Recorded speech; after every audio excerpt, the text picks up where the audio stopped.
Hello and welcome to this Fane online event. I am Fearne Cotton and today I'm interviewing my dear friend Kris Hallenga about her amazing new book.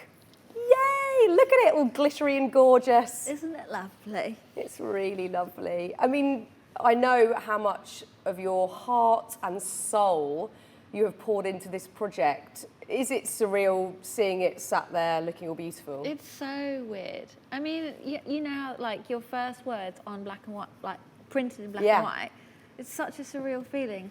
Like for so long, it's just a Word doc on your computer, and then the next, it's like literally 3D, a thing you can touch and stroke and give to people, and then you realise that people are going to read it, and then that's you. And that's like, really scary. How are you dealing with that side of it? Because it's really exposing. I know you've written the book, and I know that feeling. But the day it goes out into the wild is a different thing, because you're like, totally. Oh my God, people are going to read all of my deepest thoughts and feelings. When I was writing it, like I don't know, at 4 p.m.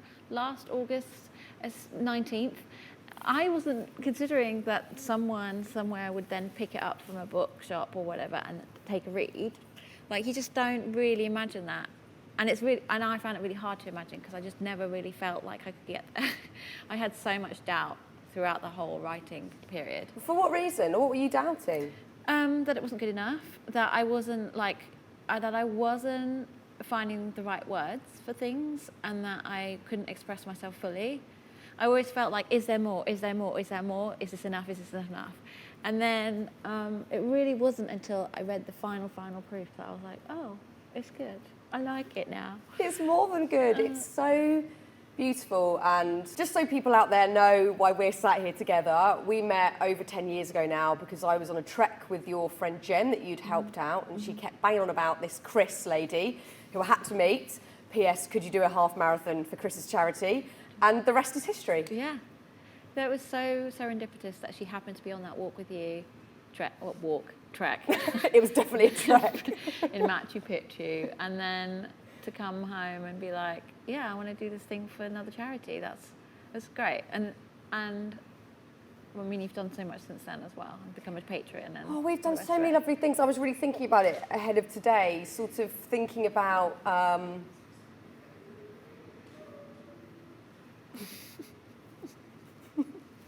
comedy of errors. I was really thinking about like so many lovely little markers throughout the year that we've had. Obviously, CoppaFeel being a huge one, which is the big music festival that we put on every year. And the first one I did with you was in a pub. Yeah. And we had Noah and the Whale play and Newton Faulkner and people that you and I had both sort of managed to go, will you come to this pub and do our festival for us? Yeah. And now, you know, like, well, obviously we weren't able to do it last year, but we've built something really beautiful there. Yeah, yeah, it's so great. I did this podcast recording the other day. It was about music and music art. It was a bit like Desert Island Discs, which is like the ultimate, obviously. Yeah. And I had to choose songs, and they said, they asked me what was one of the most momentous moments, and I recalled like dancing to Stereophonics and Dakota, and it just being this great moment. And then the interview was like, wait, Stereophonics has played? I'm like, yeah, they have. What happened? And so I remember that exact moment so well because we were to the side behind like a little barrier bit, so we were able to get this amazing view of the crowd just in their element, and the band being amazing, and we were all sort of hugging and swaying, and it was one of those like we're truly in the moment moments. Yeah, and it's so good because I feel like working on CoppaFeel and all the CoppaFeel family together, we have these moments all the time, and like that is definitely an amazing byproduct of the charity and its whole message that I'm really proud of, for sure. You should be. You so should be. And also, I designed your tattoo, which I'm deeply proud of. Yes, you did. I mean, it's just like so random if you think about it. But you're an incredible artist. I loved it. I'd never designed a tattoo before. It was so exciting. Not even my own. You've never designed your own tattoo? Okay. No. Yeah. Well, then I was really asking an amateur to do it. Exactly. Didn't realise. But you know, I had the idea that I should make a. Sorry. I had the idea to make a feature of the scar, my mastectomy scar, rather than Because I think a lot of the time when people have tattoos or their mastectomy scars, it's about covering it up and making it, you know, disappear. But I was like, no, let's make a thing of it.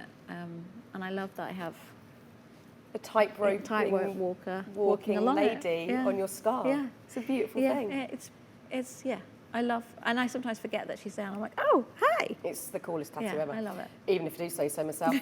So let's dive back into the book, because as I said, there was loads of things that I learned about your life that I didn't know in as much detail, and I guess a lot of that was based on your childhood, which we've talked about on a couple of long car journeys and when we've had various conversations. But to the extent of kind of the anxiety I guess you felt being a kid, and the anxiety that you were feeling that your twin sister Maren wasn't feeling, really sort of stood out. Can you talk to us a little bit about that?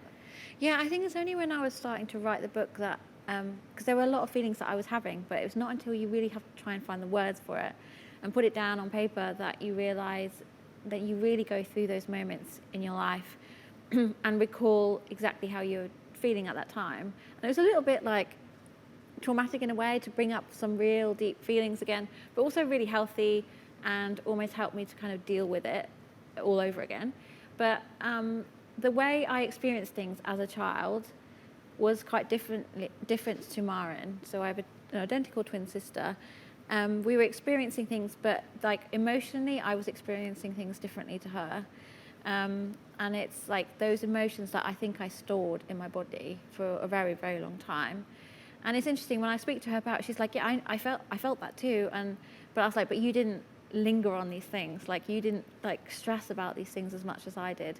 And when I say things, I mean like starting in a new school when I moved from Germany to England. It's my parents' divorce. It's like, it's everyday stuff that happens to people. It's nothing like out of the ordinary. But for me, a lot of the stuff was experienced as quite traumatic events. And I don't think I really appreciated that at the time. I mean, how could you when you're a child?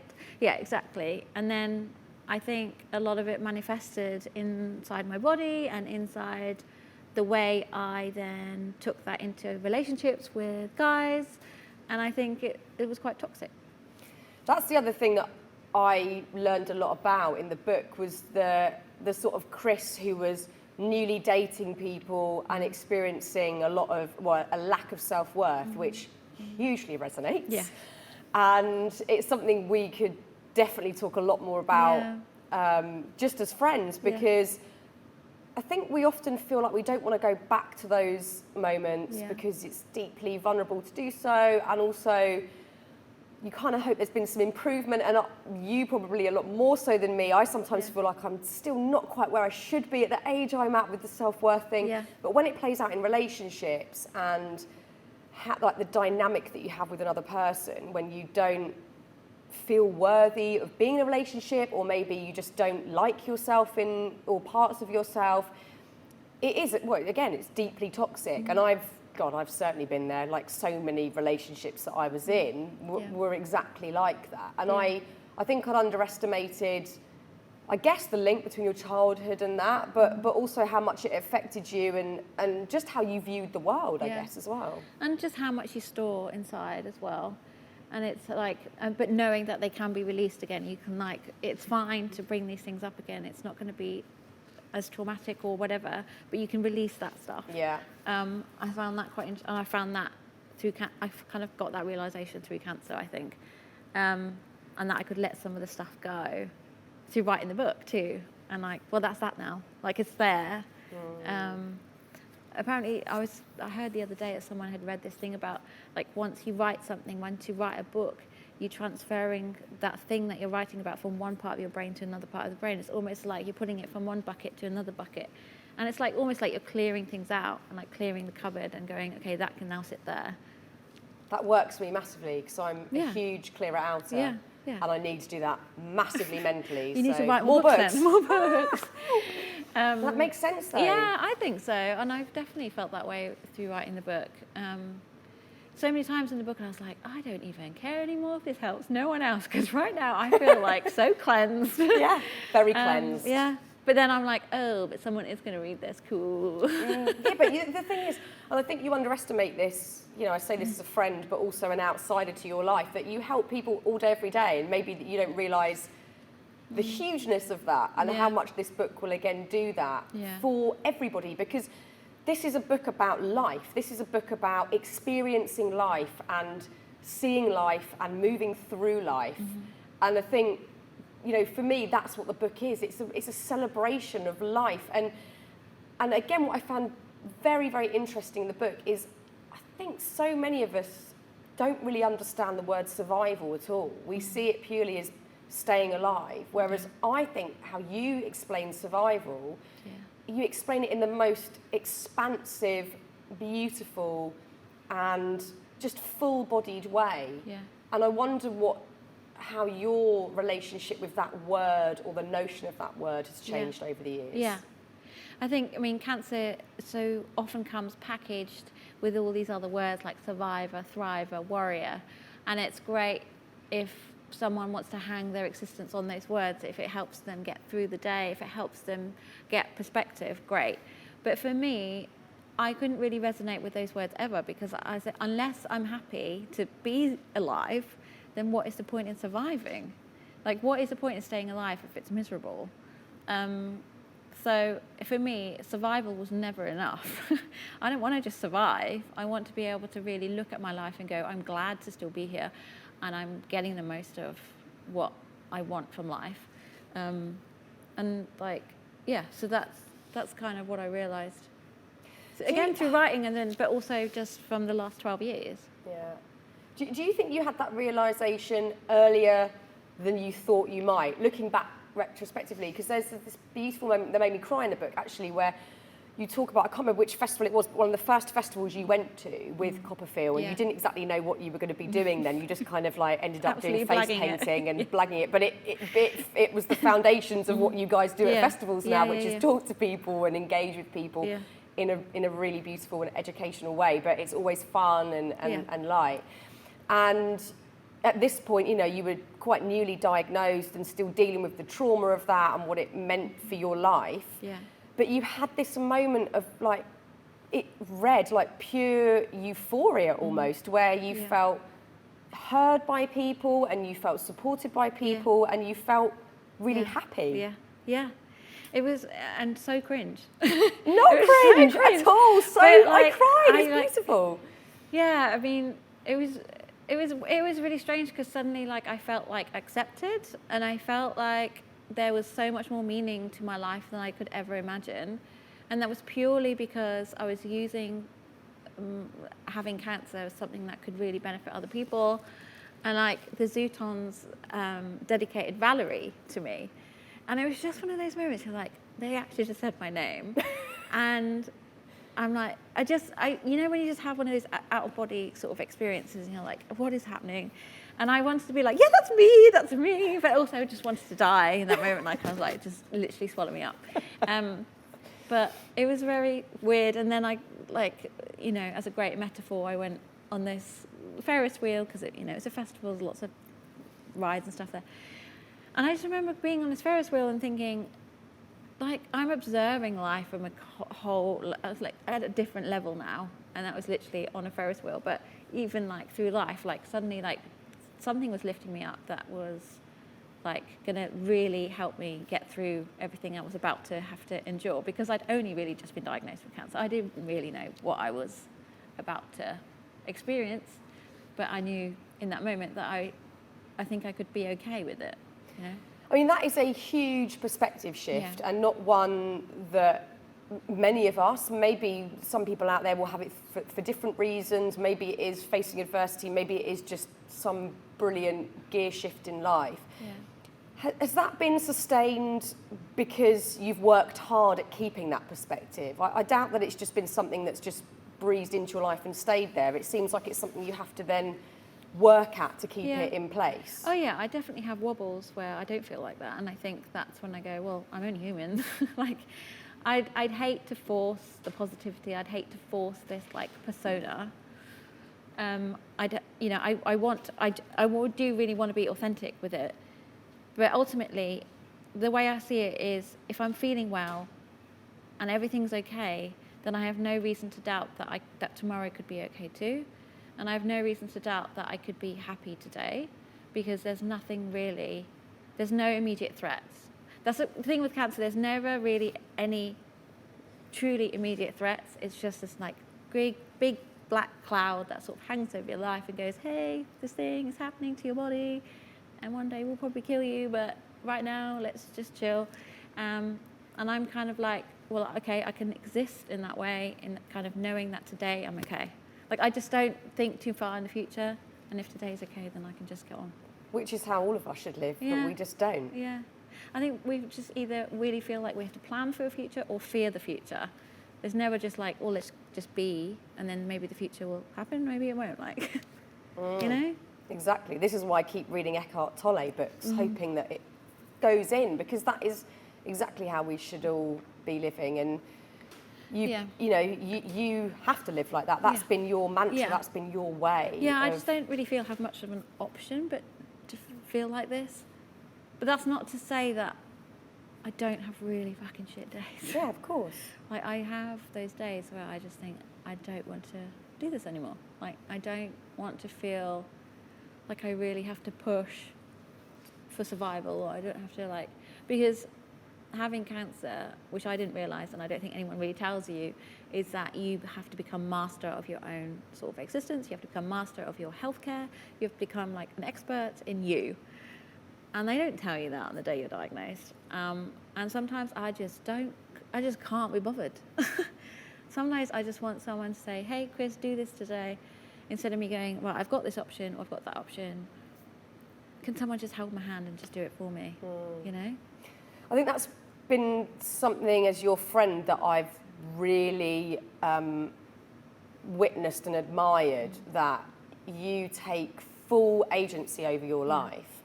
And that might sound really flippant, like, well, doesn't everyone do that? But no, I think we don't realise how much we are massively influenced by the outside world constantly, or people telling us we should do things, this will help you, this is going to be the best option for you. Yeah.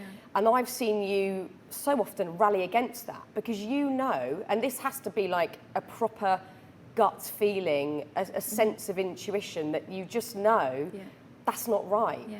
And again, that takes so much strength to go against what you're being told. It could be by doctors, it could be by whatever professional you're working with who's guiding you on that. And you know, you've again and again said, I know that's not right for me. Thank you. I'm going to do my own thing. Yeah. And I get it. That's draining. Yeah. That takes so much energy up. Yeah. Well, yeah, you have seen when I just can't be bothered, and you've seen me at my dark times where I just don't know which, because you're at so many crossroads with cancer. You're like, oh, I could go this way, I could go that way. And you've seen me at one where I just didn't really know which way to turn anymore, and I had no one really guiding me until there was something that told me what to do. And my gut, your gut is so important. Oh my God, in so many ways. And like, if you can tune into that, then trust it. You really do have to trust it. And I'm so glad that I've trusted it at times. But again, this is, you know, I'm dealing with an illness that doesn't really have any clear answers. There's no guarantees. There's no right or wrongs, really. It's a lot of trial and error. And so when you're dealing with trial and error, your only reference really is, well, this could either fail or it might prove positive. And so you're testing a lot of weird things. And it's whether or not you want to, it's almost like you're doing a bit of a deal with the devil, saying, well, how much of my life do I want to give to cancer? And that's me saying, like, well, how many side effects do I want to have from this cancer treatment? That might keep me alive for a bit longer. Or do I want a really happy life, one without side effects, but it's a shorter life? And it's like, you have to kind of roll that dice. What do I fancy today? And it's sometimes really fucking shit.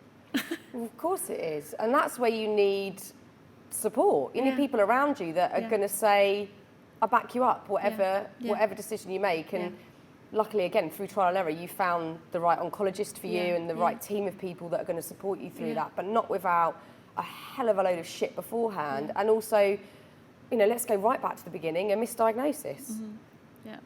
Yeah, I think that certainly set the tone with how much I was going to trust another human telling me what was right or what was wrong with my body, and kind of made me think, well, from here on out, the only real person that I will really, really tune into and listen to is myself and what I want. And that certainly helped me make lots of decisions. I mean, it shouldn't have started like that. It really shouldn't have started like that, but ultimately it did. But that's now, that's the mission of CoppaFeel, isn't it? That's why you're doing this, is because you don't want other people to go through that and for that to happen. And, the whole emphasis around CoppaFeel being early detection and understanding what feels normal to you and what doesn't feel normal, and sticking by that even if someone's telling you that you're okay. Yeah. It's a very simple message. We just need people to do it. We do, because it's the simple and common sense is very much overlooked, especially at the moment in life. So I think we can't drum that home enough that it's, and how often do we truly trust ourselves? You're one of the people in my life that you do that every day. I don't know many other people that I think they really are not influenced by outside noise. They just do what they want. And it's so funny when you start to dissect that, and I really got it reading your book. I don't know many other people that really truly dance to their own beat and do what feels right to them. And you're doing it out of necessity. But why are we all not just doing what feels right to us? It's it's really weird. Do we really need a cancer diagnosis to make us go, oh, what I want matters? Okay, thanks. Don't wait for that. No, you can't. So look, let's talk about CoppaFeel, because I'm sure you didn't think that you would have built the momentum to have such a monster in your hands. I mean, it's the things that you guys have done with the charity and the people that you have helped, and I know the huge amount of DMs, emails, letters that you've received where you have saved lives. You've done that, and that was the point of it starting out when you were at the festivals thinking, what the hell are we doing? And now it is a fully functioning machine that goes out and targets young people to really get to know themselves. Was there a moment writing this book where you stepped back and went, bloody hell, we've done that? Yeah, but in a way, it's also, I can kind of reflect and go, well, why do we still have to exist? Why is it that 12 years on, we're still at a stage where cancer's diagnosed late, cancer's diagnosed in A&E, cancer isn't really fully understood, cancer is still something that kills people. And so that is quite a loud noise in my head too. But ultimately, yes, we are a charity that still exists, but we're a charity that's really trying to make change and is making change, and is educating people, so many people, all the time. And we've grown a lot, and it has become this sort of independent beast that I don't really have to get too involved in anymore, apart from obviously wanting to organise FestiFeel because I seem to love that frenzy. But yeah, it's an amazing organisation, and I'm so proud to be able to look at it from a distance and see the team thrive and make a difference every single day, every single day. Yeah. And your podcast, doing that interview on your podcast led to someone being diagnosed early. And that was such a heartfelt message from someone saying, hey, if I hadn't listened to that, I don't think I would have gone to the GP. And I got an early diagnosis. So it's all these little pockets. I think we totally underestimate these conversations. Conversations are so important. Sharing stories is so important. Storytelling is. But that's again why the book's so important, because you don't know who's going to read it and how it's going to change their life in multiple ways, whether it is early detection or whether it is someone just snapping out of a funk they were in or seeing life differently. Storytelling's where it's at. That's why I'm obsessed with it. Yeah. And I think, I want the book to give whoever might need hope, I want to give them a little bit of hope that even if they're struggling with cancer or something else big, to kind of go tomorrow might be better. Like I say to people, if people come to me and say, I've just been diagnosed with stage 4 breast cancer, and they tend to email me or message me quite late in the evening, and I know that they're lying in bed and they're wide awake and they're wired and they're terrified. And it's unique and it's a unique feeling, but it's a unique feeling that I know so well. And for me to reply and say, tomorrow might be better. You're not always going to go to sleep fearing that you're going to die. You will be able to go to sleep and think about something else. You might be able to go to sleep and think about, I don't know, the furball that your cat just vomited up. Like, there are other things that go on in life, and you will wake up and it won't be your first thought. And like, I needed someone to remind me of that when I was diagnosed, and I didn't have that. So I kind of hope that this book will give someone that sort of dollop of whatever they need at a time that is the most terrifying thing in the world. And fear is so unbelievably overwhelming. You know, when you have that acute fear, especially when you've been newly diagnosed, you've been told something, you've been told how your life might go, that fear, I can't even imagine it. I think we all, not many of us have a good relationship with fear. We don't know how to work with it, what to do with it. We just feel debilitated. Yeah. What do you do in those moments now where fear creeps up? Yeah, I mean, it's easy to say, oh, channel it into something else, like channel it into something good. And sometimes, I can do that, and sometimes I really can't. But today you've caught me on a good day. I'm feeling well, my body's in a good place. But tomorrow might be very different. But what I have access to are the simple things like my twin sister, who will tell me if I should be panicking in that moment, or she'll tell me to not panic at all. And she can snap me out of like some really stifling and sort of jaw-clenching moments. And she can snap me out of silly things, or, you know, and she can make me feel like that thing that I'm fearing is actually really silly. And then I go, oh yeah, you're right. And it's only her that can do that. Or I'll go down to the sea and I'll get in the sea, you know. That's like a place, well, you know how that makes you feel. Like, it's the best. It's so, like, it's almost like everything fades away. Yeah. So getting in that sea. Yeah. Having a good old cold swim. So let's talk about your amazing sister and some of the highs that you've had over the last few years. First of all, I know Maren's wedding, and looking at the glorious fantasy-esque pictures of that event. Talk to me about how special that was. It was epic. You know, I think when you're diagnosed, you hope that you might see these big events happen in other people's lives. But I taught myself very early on that it's not always the big things, like just focus on the little things. The little things can count too. But when they got engaged, I was like, oh, it would be really nice if I could be there. And then you just start thinking about it. And then the next minute I was there, you know, like time does that.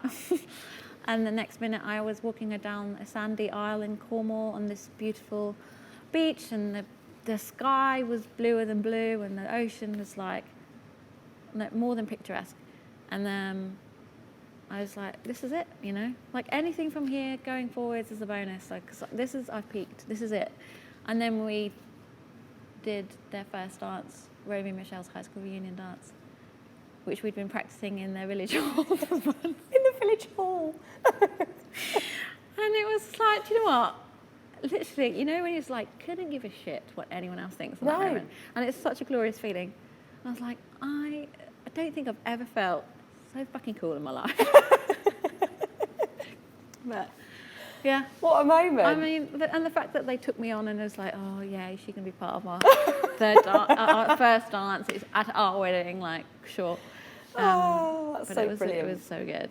And of course, now little Herbie, who I met at the Bounce-a-thon, which we'll talk about in a minute. Little Herbie. Yeah. Talk to me about your nephew. Yeah, so I've dedicated the book to him, which I hope he's grateful for. He will be one day. Yeah. He'll really get it. He'll be like, why did you do that? No, he's a joy, and he has recently started to try to say my name. Oh. He says Dina. Maren calls me Tina, and he says Dina. And I was like, well, you, like, in your brain, you now connect me as someone. Like, I am a thing in your life. Whether or not he would remember that in a few years' time, because he's not even 2 yet. But that was, like, quite a big moment. And, like, being at the birth, I mean, I feel like everyone should experience that. I've never seen someone... exactly, you should. Myself, but I was not quite with it. No, you get to experience these amazing hormones. Yeah. People watching don't. Wow. But I was so glad to be there, because I was like, I could see her going through something that was challenging. Like she's had to watch me go through challenging stuff, albeit she chose that thing. But anyway, and to kind of be part of like this new life being created and all the rest of it, whatever you want to, however like glorious you want to glorify it. But I think I was so glad to be there, but more so because I've hit that age where everyone's having babies and everyone's having these conversations that I'm not part of. I'm not part of the mum and dad group. I'm not part of the, will you have your second child? Will you have your third? Like, what are you going to call your children chats? Does your child sleep at night? I'm like, but now, like having Herbie in my life, I almost feel like I can, and I get it, and I get to say bye-bye at the end of the day. I'm going to sleep. Bye, guys. Yeah, I get to have sleep and enjoy him. So I think I have the best of both worlds. Oh, he's such a little angel. As I said, I met him at the another amazing thing that you guys thought up, because you're constantly thinking outside the box. And when we were unable to do CoppaFeel, you came up with this ridiculous idea. Yeah, basically. Ridiculous idea. 12 hours of bouncing on trampoline. Yeah, why not? Yeah. I only managed an hour, and I was just proud that I didn't pee my pants.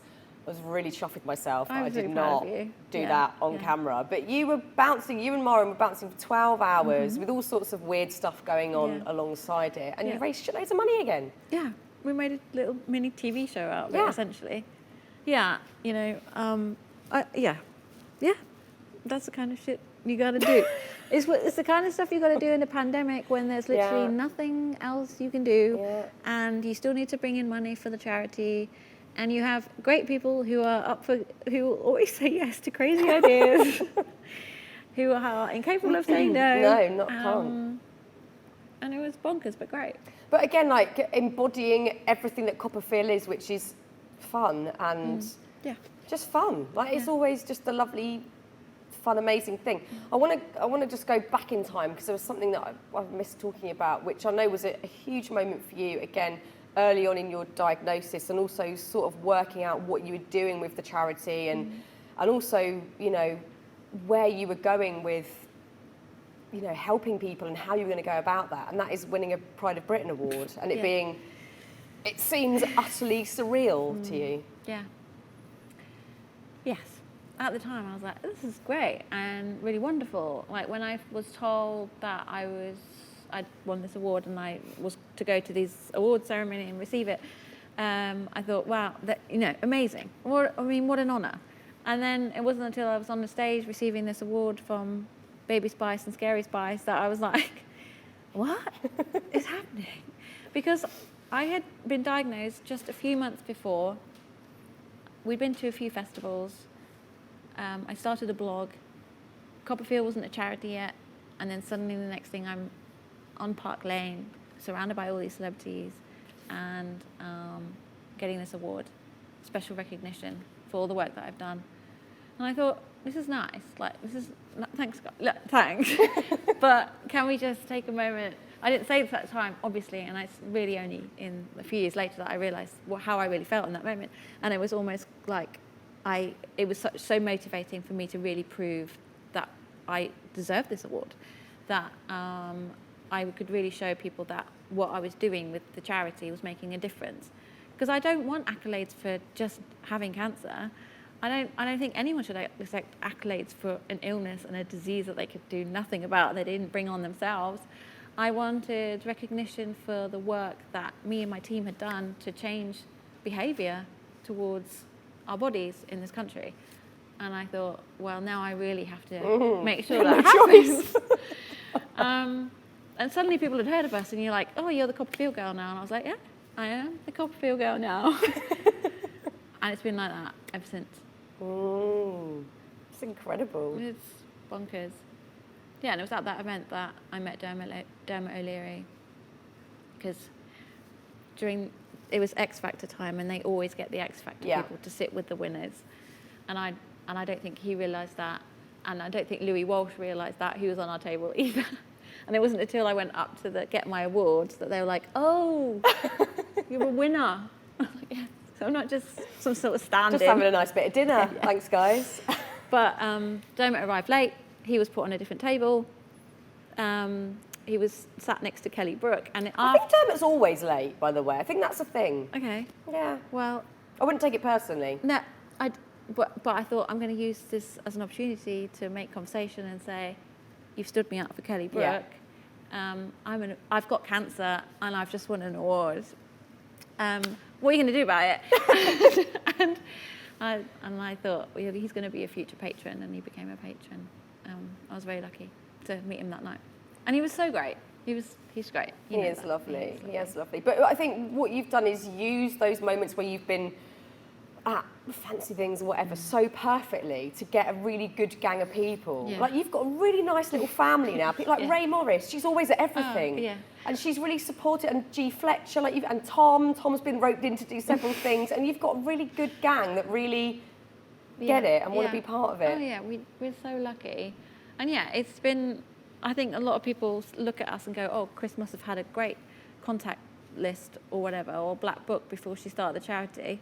No, I know what you used to do. You used to go around just putting stickers on people. Yeah, that would either works. excite people and go, oh, this is interesting, or really piss them off. No. Okay. Yeah, I'll tell you a few stories. We won't mention any names on this recording. What we haven't talked about as well is, I know something that, again, I'm imagining had a similar feel to the book on levels of exposure and vulnerability, but also wanting to share your story, and that's the documentary that you made for BBC Three. What was that like?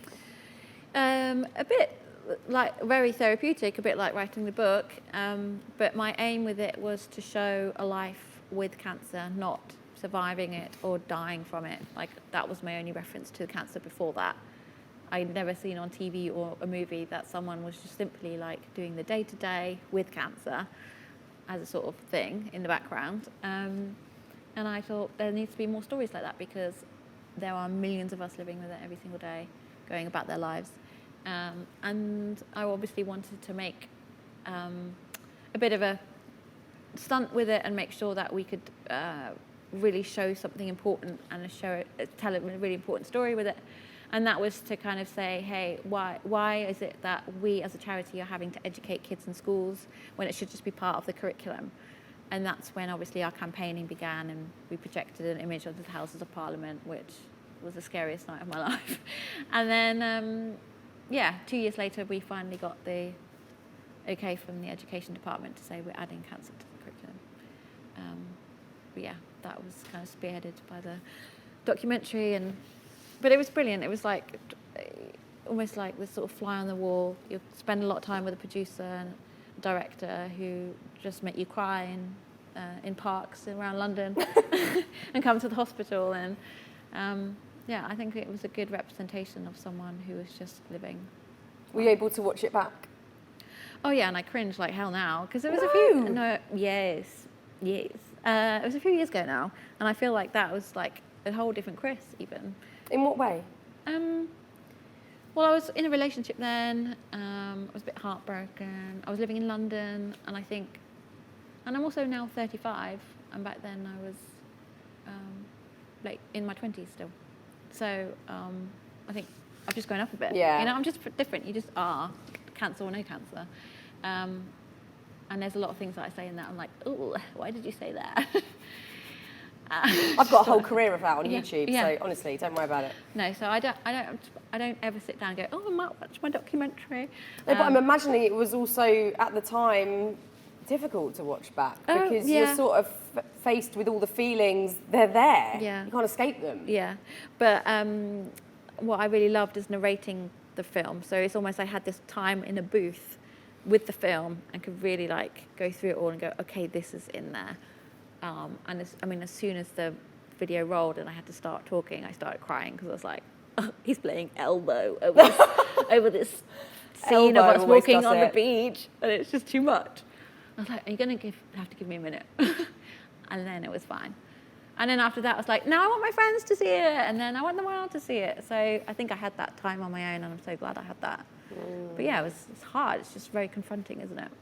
Yeah, and I think much again like the book, the process is very intimate, but then the reveal is so the opposite of that. And I know that that's probably the fear that you have about this, is that you sit alone writing. And I've spoke to you a lot during that process, and not an easy one by any means, but then setting it free is a whole other thing. And, you know, you've written some deeply personal things in there, and I'm imagining a lot of it was hard to revisit even mentally before you were tapping away at your laptop. You go right back to the day that you were diagnosed, which I'm sure, was there an element of sort of dread approaching the time when you knew you had to write about that?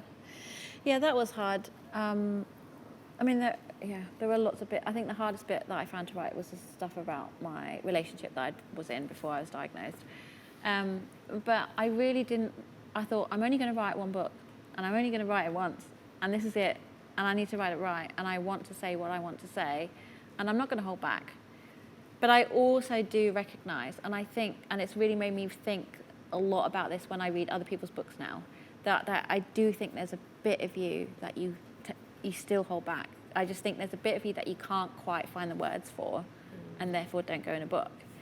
And I quite like the mystery of that a little bit, and I want to kind of make people realise that there is. I'm not giving you everything, but I'm giving you enough. And I think that should paint a good enough picture. I think you have to, don't you? Yeah. Because, I mean, this book doesn't shy away from anything difficult or troubling for you to have looked at and processed. But I think for all of us, there's things when you're writing that you almost can't put out there, because if anyone was to have any commentary on it, you just wouldn't know what to do with that information, because it's too private. And I think it's also really healthy it's just setting boundaries, isn't it, really? Yeah, exactly. But having to look at the face of the people that I now know that I shoved cannabis oil up my arse, it's quite something. So glad that people have shoved a my lot worse up their uncle arse, so don't worry about it. Not me, but I'm just saying. I'm doing it for the sake of cancer, obviously, but oof, yeah. But this is it. That's why the book is so special, because you're not thinking, you know what, I'm going to cut that corner and I'm not going to go there. Yeah. But it is a book with everything included, because you've got all of those celebratory moments and those huge highs and that beautiful, expansive look of life, but showing the dark bits, the really tough bits that you're still living with today and that you're still facing daily. Yeah. And I know you don't want to be called inspirational, and I know how you feel about that sort of terminology, but I think the inspiring thing is a willingness to share your life.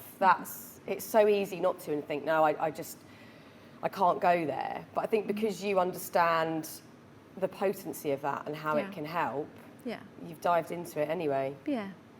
I don't mind the inspirational word if I've really think of it like this, if I can return the question, kind of go, what have I inspired you to do? What have I inspired you to think? Think about that, and then come back to me. Yeah. It's have I inspired you to check your boobs? Have I inspired you to look at life a little bit differently? Great. Then that makes me really happy. But I think that word's just thrown about a little bit too easily these days. No, I get that, and it is, but not with you.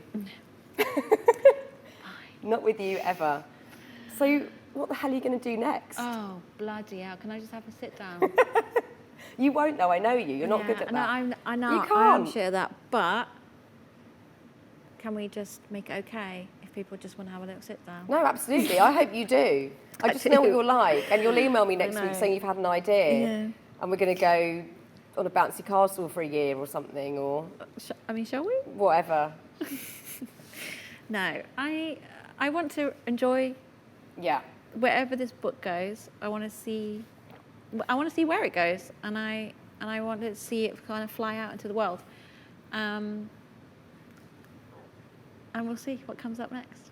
Yeah. But I have no expectations. I have no special desires or needs or anything that I feel like there's no more itches I need to scratch. I think this is my last itch. Actually. Really, that's so interesting. Mm-hmm. Do you think that's because you've just properly dissected your whole life now? Yeah. It's you could go to therapy or you could write a book. Yeah. Write a book. But there is such power in, either, whether you're saying something out loud or getting it on a page, even if it's just a notebook that no one ever reads. Yeah. There is that transference of, I'm not carrying this shit around anymore. And also I think, I don't know if this applies to your story necessarily, but I've certainly had it with things that I've written down that I felt some ugly emotions around, like shame or embarrassment or whatever, and that dilutes when you get stuff out there. And also I think what it does is it's instant connection, isn't it? Because often we think the things that are deeply painful, the things that are deeply challenging, the parts of our lives that we don't like or didn't like are the bits that are going to separate us from others and alienate us from others. But it does the absolute opposite. That's where the connection is. Yeah. I think, like, when people call me resilient, I'm like, well, where do I get that resilience? Is having been through a lot in, like, my life as a child, in my life in my 20s, in my teens. Like, you build all their stuff and they become these other building blocks, and you're like, oh, okay, I am strong because I've been through a lot of shit already. That's where I think a lot of my resilience has come from. I'm like, so it's not always negative, you know. You can That's use actually that. a really good way of people, I guess, recognising their own strength, isn't it? Because we're not very good at saying that when we're sort of British and, oh, no, I'm not strong, I'm not very good at anything. But actually to sit, you don't have to write a whole book about your life, but to look back on your life and notice those moments where you faced adversity and go, that adds up to strength. Yeah, exactly. I think flip it a bit and go, well, would I be the person I am today if I hadn't been through that? Absolutely not. I'm still not glad that a boy cheated on me, but I am fucking cool because of it. Yeah. No, I'm not. No, you are, but that's it. That's where the strength is. I could say so much more about that, but I'm not going to. About the boy? Yeah. You have to read the book. Yeah, you don't want to give too many spoilers away exactly. because people... And again, I was sort of surprised at how much of that I didn't know and how much of that you were carrying around. Yes. I was schlepping that around. You were? Yeah, but also, that's when you can go, oh, I was in a shitty relationship too. And I'm like, oh, thank fuck for that. I wasn't alone. But at the moment, at the time, I felt very alone. Yeah, well, people don't like to say stuff like that aloud. They like to post pictures on Instagram of them having a blast. Yeah. And that's not reality. Yeah, oh gosh, I definitely hit it. Yeah. Do you feel proud? It's a tough one, isn't it? About the book. Yeah, I know, I do. I am so proud that I managed to finally get it out of myself, because I've been wanting to do this for so long. Like, we started talking about me writing a book so many years ago, and I've had a literary agent for so bloody long. But to actually sit down and get it done, I am proud of. And I think what I want people to kind of see is that it's possible to get a book out there when a lot of publishers have said, I'm not interested. It's possible to get a book out there when in English, if English isn't your first language. And it's possible to get a book out there when you don't class yourself as a writer. So I think just focus on the story and then see where that takes you. And we've all got stories. We've all got stories to tell. But also, again, that's your determination. You weren't like, oh, this is a bit challenging. No one's going to do this book how I want it. You just like, I'm doing it anyway. Yeah. Yeah, eventually. But didn't happen overnight. It was 6 years to finally get it out of myself. And I'm never bloody doing it again. I bet you do. No. Absolutely not. Absolutely not. The writing days are over. Yeah. That chapter's done. Yeah. I don't have anything else to say.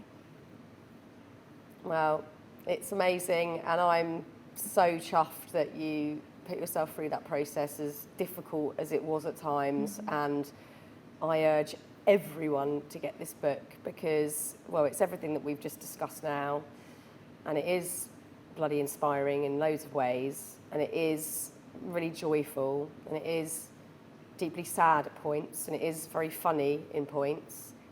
And it's just a bloody good read. So go get it. Glittering a Turd. Looks utterly beautiful. Thank you so much, Kris. Thanks for the chat, and thanks for championing the book for so long as well. Always.